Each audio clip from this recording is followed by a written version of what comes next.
প্রিয় দর্শক, মানুষের জন্য এই অনুষ্ঠানের মাধ্যমে আমরা এসেছিলাম নোয়াখালীর ঐতিহ্যবাহী কোম্পানিগঞ্জ। এই কোম্পানিগঞ্জের যে নদী ভাঙ্গন ছিল সেটি আপনাদের সামনে উপস্থাপন করেছিলাম ইতিপূর্বে আমাদের এই মানুষের জন্য অনুষ্ঠানে।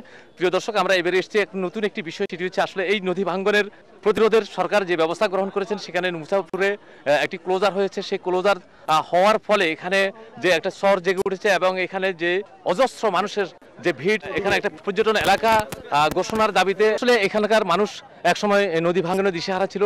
সেই দিশেহারা মানুষগুলি আজকে স্বপ্ন দেখছেন, তাদের প্রাণের দাবি হচ্ছে এখানে তারা একটি পর্যটন এলাকা হিসেবে ঘোষণা করা হোক। এই মুসাফর ক্লোজারকে হাজার হাজার মানুষ এখানে দর্শনার্থীদের ভিড় প্রতিনিয়তই লেগে আছে। মানুষের এখানে যে ঢল নেমেছে আসলে দেখা যাচ্ছে আমাদের সামনে। প্রিয় দর্শক, আমরা চাই যে এটি আসলে এই এলাকার মানুষের সাথে, দেশের মানুষের সাথে আমরাও সরকারের কাছে এটি দাবি জানাবো যেন এটিকে একটি পর্যটন এলাকা হিসেবে ঘোষণা করা হয়। প্রিয় দর্শক, আসলে আমরা দেখে নেব এখন এই এলাকার মানুষের যে দাবি, আসলে এখানে কার কি দাবি রয়েছে সেটি আমরা এখন দেখে নেব। প্রিয় দর্শক, আমরা কথা বলবো এই এলাকার স্থানীয় মুসাফরবাসী বেশ কিছু লোক আমাদের সামনে আছেন। আমরা একজন থেকে জানবো আসলে আজকে আমরা দেখতে পাচ্ছি যেখানে আসলে পরিসংখ্যান কে দিতে পারবো আমরা জানি না, যে আসলে এখানে কি লক্ষাধিক লোকের মানুষের ভিড়। মুসাফর একটি ঐতিহ্যবাহী এলাকা। এটা এক সময় ছিল আসলে চোর ডাকাতের একটা অভয়ারণ্যের এলাকা। সময়ের পরিবর্তনে মুসাফর, সরাজারি, সর পার্বতীকে নতুন ডাকাতিয়া, যেটা বর্তমানে ছোটবিনী নদী নামে পরিচিত, এই ছোটবিনী নদীর ভাঙ্গন থেকে রক্ষার জন্য বর্তমান সরকারের মাননীয় সড়ক পরিবহন ও সেতু মন্ত্রীর একান্ত ইচ্ছা, গণপ্রজাতন্ত্রী বাংলাদেশ সরকারের মাননীয় প্রধানমন্ত্রীর আগ্রহে এই মুসাফর রেগুলেটর এবং মুসাফর ক্লোজার নির্মিত হয়। মুসাফর ক্লোজারটি নির্মাণের ফলে এখানে বর্তমানে মানুষের যে হাজার হাজার মানুষের পদচারণা, এই পদচারণায় মুসাফরের মানুষ যেমনি কৃতজ্ঞ, আমরা সারা কোম্পানিগঞ্জের মানুষও এর সাথে কৃতজ্ঞ এবং আনন্দিত। আমরা চাই যে এই মুসাফর ক্লোজারকে ঘিরে এখানে বন বিভাগ আছে, অদূর ভবিষ্যতে খুব নিকটতম সময়ে যেটা সার্ভে চলতেছে, এখানে একটি ধান গবেষণাগার ইনস্টিটিউট হচ্ছে, যার জন্য সরকার 650 একর জায়গা ইতিমধ্যে সরকার একরের উদ্যোগ নিয়েছে। এই কাজ এর মধ্যে কাজটা সম্পূর্ণ হলে এই এলাকাটি আসলে সারা নোয়াখালীর মানুষের জন্য একটা চিহ্ন হয়ে থাকে, ভালো একটা চিহ্ন হয়ে থাকবে, একটা উদাহরণ হয়ে থাকবে। আমরা চাই যে এই এলাকাটাকে ঘিরে আমাদের ধান গবেষণাগার, বন বিভাগ, মুসাফর ক্লোজার, মুসাফর রেগুলেটরকে ঘিরে এখানে একটি পর্যটন কেন্দ্র সরকার যদি অনুমোদন করে, সরকারি পর্যায়ে হোক আর বেসরকারি পর্যায়ে হোক, এটা জাতীয় পর্যায়ে একটা অবদান রাখতে সক্ষম হবে। বিশেষ করে এই এলাকার যে সকল বেকার যুবকরা আছে, বেকার যুবকদের কর্মসংস্থান হবে। আমাদের দক্ষিণে যে নদী ভাঙ্গন, এই পর্যটন কেন্দ্রকে ঘিরে এই নদী ভাঙ্গন যদি রোধ করা যায়, এই নদী ভাঙ্গন রোধ হলে অন্তত রেগুলেটরটি রোধ হবে। আর যদি নদী ভাঙ্গনটি রোধ করা সম্ভব না হয়, তাহলে আসলে আমাদের এই রেগুলেটরও থাকার সম্ভাবনা খুব কম। এখানে বেকার যুবকদের কর্মসংস্থান, নদী ভাঙ্গন রোধ, সর্বোপরি নিরাপত্তার বিষয়টি আমাদেরকে সর্বাগ্রে ভাবতে হবে। আমাদের উপজেলা চেয়ারম্যান, আমাদের মাননীয় এমপি মহোদয়, সরকারের যোগাযোগ মন্ত্রী, যিনি সড়ক পরিবহন সেতু মন্ত্রী, আমরা আপনাদের মাধ্যমে দৃষ্টি আকর্ষণ করব, অনতিবিলম্বে যেন এখানে নিরাপত্তার ব্যবস্থা গ্রহণ করা হয়। এই নিরাপত্তার ব্যবস্থা গ্রহণ করলে যে সকল ছোট ছেলেমেয়েরা আসে, মা বোনেরা আসে, তারা নির্বিঘ্নে এই এলাকায় তাদের চলাফেরা করতে পারবে, আনন্দ উপভোগ করতে পারবে। তারা তাদের যে চিত্ত বিনোদনের অভাব, সে চিত্ত বিনোদনকে অনেকাংশে পূরণ হবে।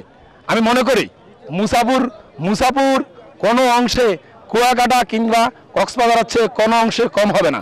সরকার এখানে যে কোটি কোটি টাকা সরকারের এখানে বিনিয়োগ আছে, আমি মনে করি মুসাফর পর্যটন কেন্দ্র যদি ঘোষণা করা হয়, সরকার প্রত্যেক বছর সরকারি বা বেসরকারি খাত থেকে যে ব্যাড ইনকাম ট্যাক্স পাবে, সরকারের ব্যয়িত সকল অর্থ অনতিবিলম্বে এখান থেকে সরকার পুষিয়ে নিতে পারবে, এই বিশ্বাস আমাদের আছে।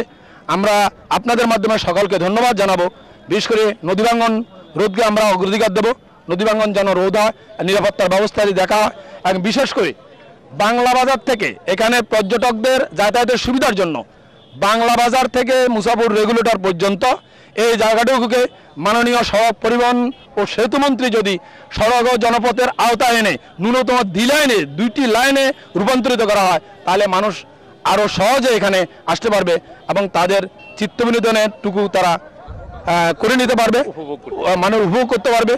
মুসাফুরকে মানুষ চিনবে, তথা সারা বাংলাদেশ মুসাফুরকে জানবে, সারা বাংলাদেশের মানুষ মুসাফুরের বাসায় এসে দাঁড়াবে। এটা একটা চিত্তবিনোদন স্থান হবে। আমি আপনাদের মাধ্যমে আরেকটি অনুরোধ জানাবো, কোম্পানিগঞ্জের যে সকল শিক্ষা প্রতিষ্ঠান আছেন, কোম্পানিগঞ্জের যে সকল ক্লাব সংগঠন আছেন, যারা প্রত্যেক বছর শিক্ষা সফর করে, তারা যেন এই বছর থেকে এই মুসাফুর ক্লোজারে তাকে শিক্ষা সফরের কর্মসূচিটিও তারা পালন করে, তাহলে মুসাফুর ক্লোজারটি সারা বাংলাদেশের কাছে আরো অতি সহজে পরিচিত হবে। প্রিয় দর্শক, আসলে এই শুধু কোম্পানিগঞ্জের যে শিক্ষা প্রতিষ্ঠানগুলির শিক্ষা সফর থাকে সেটির প্রত্যাশা নাই, সেখানে প্রত্যাশা রয়েছে এই অজস্র মানুষের। সেই প্রত্যাশা হচ্ছে সমগ্র দেশের মানুষ, ভ্রমণ পিপাসী যে সকল মানুষ রয়েছেন তারা এখানে আসবেন। শুধু এক সময় এটি যদি আসলে পর্যটন এলাকা ঘোষণা করা হয়, সেক্ষেত্রে শুধু বাংলাদেশ নয়, বিদেশ থেকেও যারা পর্যটক আসবেন তারা এখানে ভ্রমণের জন্য আসবেন। প্রিয় দর্শক, দাবি উঠেছে আজকে এই মুসাফুর ক্লোজারকে একটি পর্যটন এলাকা ঘোষণা করার। প্রিয় দর্শক, এই হাজার হাজার অজস্র মানুষের পাশাপাশি আমরাও দাবি করছি যে আপনারা দেখতে পাচ্ছেন যে আসলে যে বাঁধটি রয়েছে, এই বাঁধের পাশে রয়েছে অজস্র মানুষের ভিড়। সেটি আসলে প্রিয় দর্শক আপনারা দেখতে পাচ্ছেন যে আসলে যে কত বড়, কত বিশাল একটি এলাকা জুড়ে রয়েছে, যে এখানে মানুষ দর্শনার্থীরা আসছেন উপভোগ করার জন্য, তাদের ভ্রমণ পিপাসা রয়েছে, এখানে ভ্রমণ করে সেই সপরিবারে এসে তারা আনন্দ উপভোগ করছেন। প্রিয় দর্শক, আমার সামনে রয়েছে যে এলাকাটি, এটি একটি আসলে এই বাঁধ নির্মাণের পরে যে নদী গর্ভে বিলীন ছিল, যে নদী ভাঙ্গনে তীব্রতা ছিল, সেই ভাঙ্গন আজকে প্রতিরোধ হয়েছে। সামনে রয়েছে নদীর বিশাল একটি অংশ, সেই অংশটিকে আসলে প্রিয় দর্শক যদি এখানে ভ্রমণ পিপাসু যারা আসেন তারা এখানে যদি সেই ড্রেজিংয়ের মাধ্যমে এটিকে একটু সচল রাখেন এবং সেখানে যদি বিভিন্ন পর্যায়ের যদি স্পিড বোট সহ যারা ভ্রমণ করে তাদের জন্য এই ব্যবস্থাটা করা হয়, তাহলে এখানকার মানুষ যে আজকে আনন্দ পাচ্ছেন সেটি আরও বেশি উপভোগ করবেন এই প্রত্যাশায়। প্রিয় দর্শক, আমরা চলে যাচ্ছি এখন এখানকার স্থানীয় এই কোম্পানিগঞ্জ উপজেলা চেয়ারম্যান রয়েছেন আমাদের পাশে। আমরা উপজেলা চেয়ারম্যান থেকে জানতে চাবো যে আসলে এটি আসলে পর্যটন এলাকা ঘোষণা করার যে দাবি আছে সেই দাবির সাথে উনি একমত পোষণ করেন কিনা।